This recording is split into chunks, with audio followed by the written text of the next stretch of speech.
Hi there, I'm Stuart Ross, and this is my lunch. And hi there to all the students in British Columbia and all the various places across British Columbia.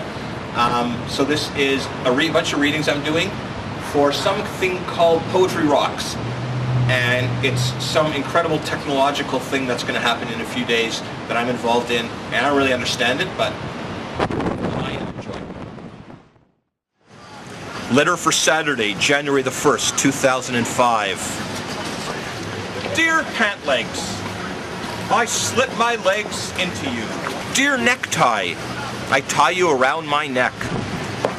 Dear shirt, you hide my considerable belly. You warm my freckled arms. Dear socks, how is the weather around my feet, around each separate toe? Dear door, I slip through the wood of you quietly. Dear street, dusted with snow, you cradle my car and pass it along to the grocery store. Dear unwobbling display of canned niblets, you nourish me that I might prepare for the days ahead, the days with a new name, and the people that people them, the wonderful things they contain.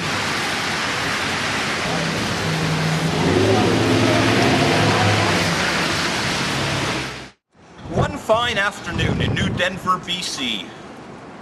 At the top of the Salmo Crest and Pass, amid the snow-capped peaks, I stop my car and weep. A guy from Nelson in a levitating 4x4 pulls over and hands me a fortune cookie frosted with ice. Surrender yourself, it says, to the irresistible pull. In the center of Slocan Lake, the water calmer than a hostage negotiator, I step out of my kayak the way I was taught and bum a smoke from a friendly lingcod.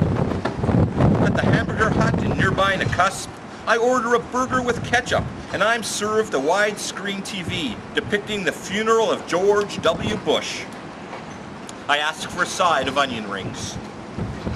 In the frozen food section of Mountain Berry Foods, a chicken breast looks up at me and says, "Stuart, read to me again from that book about the chicken breast that saves 26 orphans from a burning bingo hall."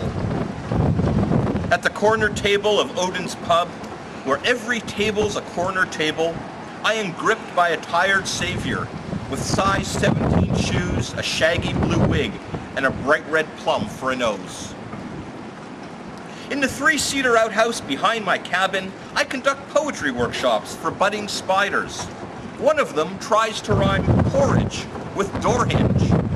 My publisher dumps me and signs up the spider. I thumb a ride with the Valhalla Glacier, but it's only going as far as the Walmart in Richmond, where it used to be a greeter. It stopped in the valley one day, it tells me, for a pint at the Silverton Country Inn, and like so many other glaciers and mountains, inlets and lakes, rabbits and hot springs, black ants and wasps, cottonwood and devil's club, osprey and deer, it never left.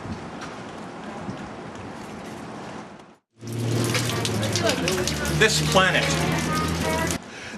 planet bursts like an ice cream of feathers, a city of dimples, a twitching boat.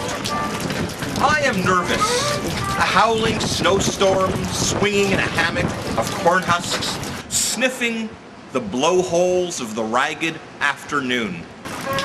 A complicated flood, played according to its own rules, cozying up to a corner shop. The canaries voted, it was mother.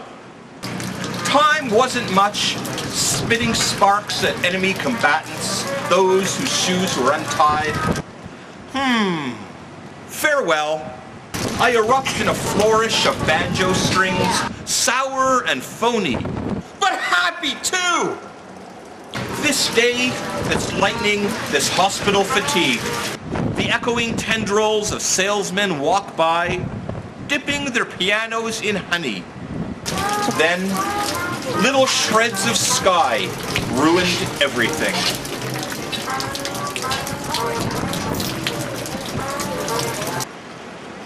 I tripped.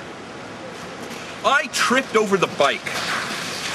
I tripped over the broken radio. I tripped over a Belgian painter. I tripped over the sentence and spent my life in prison. I tripped over the grave, the yarmulke, the mysterious cake. The year 1972.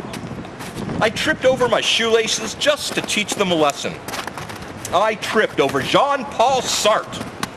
I tripped over a semicolon I had edited out the night before. I tripped over a nylon stocking. I tripped over a bucket of soapy water.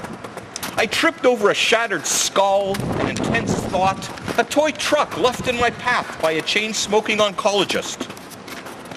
I tripped over a photo of Milos Forman. I tripped over a gasping catfish.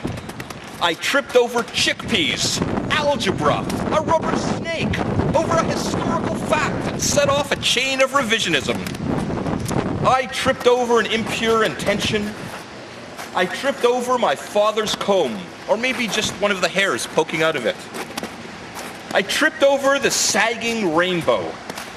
I tripped over the can of corn niblets. I tripped over the emergency broadcast system and landed in a fallout shelter.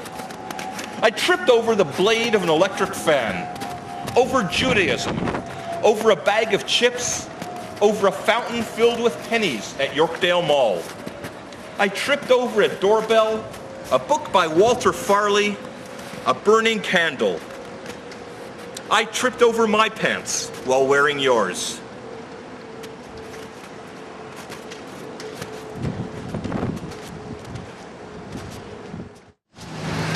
Okay, this poem is called Happy. I gathered you together and provided you with comfortable seats so that I may ask you this question. Did I be happy correctly? Do my smile go on my face right?